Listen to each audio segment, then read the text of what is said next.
ओम गणेशाय नमः। कुंडली में जब भी राहु केतु जैसे ग्रह विपरीत बैठते हैं तो हमें बड़ी समस्या आती है, लेकिन इसका बहुत साधारण सा उपाय जो आपको करना चाहिए अगर संभव हो आपके लिए, स्पेशली तो कोई बहुत बड़ा पॉन्ड हो या फ्लोइंग वाटर जहाँ पे मछलियाँ हों। आपको पता है राहु केतु का संबंध मछली से बनता है। आप यूँ देखें कि अगर हम मछली को खाना खिलाते हैं तो उससे हमें राहु केतु के संबंधित सभी प्रॉब्लम दूर होती है। और केतु का संबंध मछली से, जैसे ही आप केतु रूपी ग्रह को दाना डालते हैं या उसका दान करते हैं तो आपको रिजल्ट मिलता है। ऐसे ही मछली के समुंदर जो पानी के अंदर होती है उसको आप जैसे ही भोजन कराते हैं, इससे आपकी कुंडली में जो तंत्र का है उसका नाश होगा, या यूं कहे जो बाधाएं उत्पन्न हो रही है केतु द्वारा वो ठीक होगा।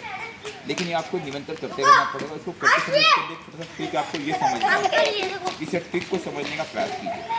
केतु किस भाव में बैठा उस भाव को समझिए।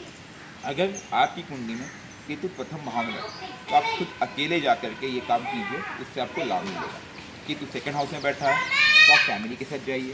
केतु थर्ड हाउस में बैठा है तो आप अपने छोटे भाई बहन के साथ जाइए। केतु फोर्थ हाउस में बैठा है माँ के साथ या अन्य संबंधों के साथ आप रिलेशन में जो फोर्थ हाउस से संबंध हैं उनके साथ जाइए। फिफ्थ हाउस में केतु बैठा है अपने फैमिली बच्चों के साथ जाइए। सिक्स हाउस में बैठा है आप अपने सहपाठियों के साथ जाइए।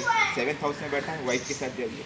लाइक वाइज जिस हाउस में केतु बैठा है उसकी पोजिशनिंग डिसाइड करेगी, या राहु बैठा तब भी वो पोजिशनिंग डिसाइड करेगी आप उनके साथ जा सकते हैं। और जब आप मछलियों को दाना डालते हैं और उस समय अगर आप मंत्रों का उच्चारण जो आपके मूल मंत्र हैं, जो आपके सिद्ध मंत्र हैं, जैसे कि ओम नमः शिवाय हो गया, तो मैं अगर देते समय कहूँगा ओम नमः शिवाय, ओम नमः शिवाय, ओम नमः शिवाय, ओम नमः शिवाय।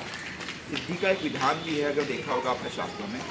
अगर आपको यंत्र सिद्ध करना हो और ये सिद्ध ना होगा तो उस यंत्र को साध्य कर ले कम से कम 108 बार, उसको आटे में गूंद करके और आप उसके मंत्रों का उच्चारण करते हुए अगर आप मछली को दाना डालते हो, उसमें फ्लोइंग वाटर स्पेशली पॉन्ड में नहीं होता है एप्लीकेबल, तो उससे भी सिद्धि होती है। ऐसे ही जो आप अपनी शक्तियों का आधार मान करके उनका मंत्रों का उच्चारण करते हुए जब भी आप भूख बढ़ाते हैं, ठीक है, उससे भी आपको रास्ता मिलता है। तो ये काम आप निरंतर करते रहे।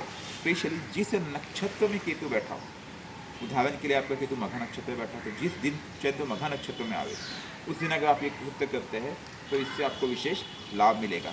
आपका केतु जिस नक्षत्र में बैठा है उस दिन जब भी चंद्र उधर ट्रांजिट करें या फिर केतु का खुद ट्रांजिट होगा तो रिजल्ट चमत्कारी होगा। तो आप सबको मैं एक सलाह दूंगा, केतु का ये उपाय अवश्य करें।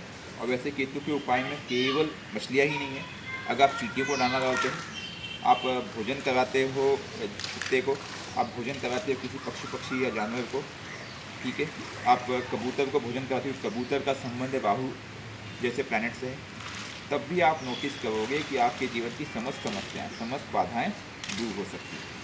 तो यह एक छोटा सा उपाय है जिससे आप तंत्र का पाठ कर सकते हो, जिससे आप समस्त बाधाओं का निवारण कर सकते हो और समस्त ग्रहों को कंट्रोल कर सकते हैं। क्योंकि राहु और केतु का जो अधिपत्य है हमारी कुंडली में लगभग हर ग्रह पर, चंद्र उसके ऊपर से जब भी ट्रांजिट करता है तो उस ऊर्जा को ले जाता है। तो आप प्लीज़ ऐसा कीजिए, इससे आपको रिजल्ट अपने आप महसूस होगा। ओम नमः शिवाय।